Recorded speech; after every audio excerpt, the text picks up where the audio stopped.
నమస్కారం అండి. ఈరోజు కూటమి ప్రభుత్వం అట్టర్ ఫ్లాప్ అనటానికి నిదర్శనం విశాఖ స్టీల్ ప్లాంట్.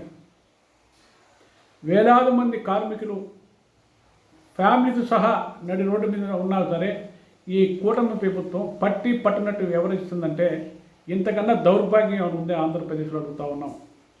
ఈరోజు విశాఖపట్నం చెప్పుకోవటానికి స్టీల్ ప్లాంటు నేషనల్ వైడ్ ఒక గుర్తింపు. విశాఖ స్టీలు ఆంధ్ర హక్కు అంటారు. ఎక్కడికి పోయింది అదంతా?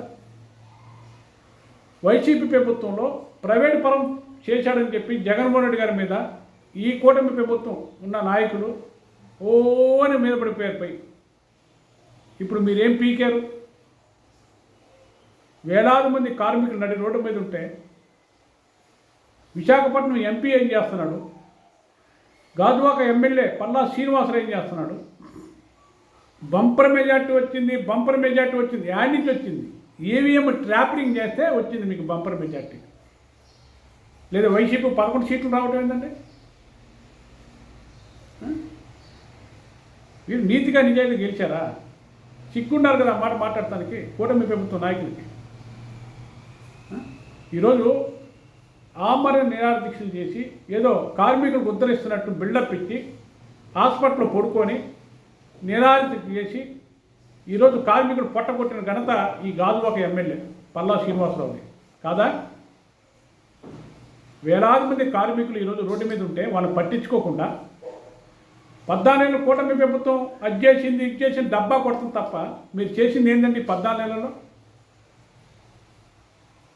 మీ ఓట్లేసి గెలిపించిన కార్మికులకి ఏం సమాధానం చెప్తారు మీరు? పల్లా శ్రీనివాసరావు సమాజవాది పార్టీ తరపున అడుగుతూ ఉన్నాం మేము. మీ బిల్డింగ్లు బాధపడితే వాళ్ళని ఉద్యోగాలను సస్పెండ్ చేయించారు. అది ఒకటే మీరు చేసింది. అంతకు మించి ఏమైనా చేశారా? మళ్ళా మీరందరూ జగన్మోహన్ రెడ్డి గారిని అంటారు జగన్మోహన్ రెడ్డి గారి ప్రభుత్వం బాగాలేదని. ఇప్పుడు మీరు చేసిందే ఉంది. కార్మికులు పొట్టగొట్టారు మీరు.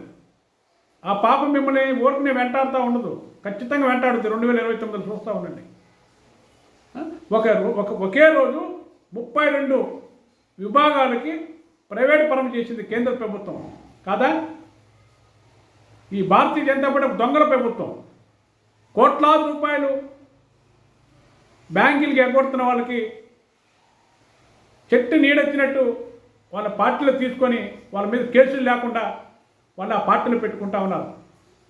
మీరు రాజకీయం ఎదగడానికి రాష్ట్రాన్ని సర్వనాశనం చేస్తూ ఉన్నారు. ఒక్క మోడీ గారు కరెక్ట్గా ఉంటే చాలదండి.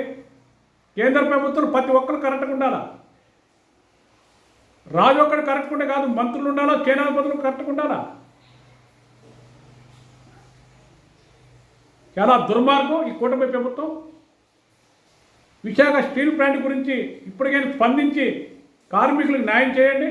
ఏమంటే బయట కార్మికులు చర్చి పెట్టుకుంటా ఉన్నారు, పాత కార్మికులు తీసుకోవచ్చు కదా.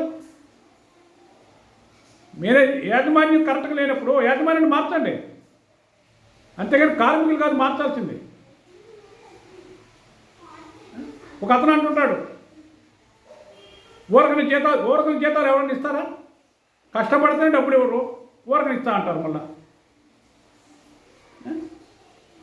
ఈ 14 నెలలు మీరు ఏంటంటే చేసింది కాదు అక్కడ పల్లా శ్రీనివాసరావు గారు. మీ ప్రభుత్వం ఏం చేసిందండి? మీ ప్రభుత్వం చేసింది చాలా. ఇసుక దందా, భూదందా, కిడ్నాపులు, మర్డర్లు, తప్పుడు కేసులు పెడతాం. లా అండ్ ఆర్డర్ ఏపీలో సరిగ్గా లేదు. ముందు హోమ్ మినిస్టర్ అనిత గారు రాజీనామా చేయాలా. ఈ 14 నెలల్లో చాలా జరిగి ఆంధ్రప్రదేశ్లో ఏం మీకు కంటికి కనపడలేదా? నిన్న కూడా నక్కపల్లిలో పోలీస్ స్టేషన్ ఓపెనింగ్కి డీజీపీ గారు వచ్చినప్పుడు మాట్లాడుతున్నాం. ఇంతకుముందు ప్రభుత్వం నిర్లక్ష్యం వల్ల ఏపీలో లా అండ్ ఆర్డర్ గాడిలో పెడుతుందంట. ఇది రైలు భోగి కదమ్మా, రైలు పట్టా ఎక్కడానికి. మీ ప్రభుత్వంలో ఏం లేదు, రెడ్ బుక్ రాజ్యాంగం తప్ప ఈ 14 మీరు చేసింది ఏం లేదు, శూన్యం. ఒక రకంగా జగన్మోహన్ రెడ్డి గారి పరిపాలన బాగుందండి. మీ పరిపాలన కన్నా జగన్మోహన్ రెడ్డి గారి 100కి 101 బాగుంది.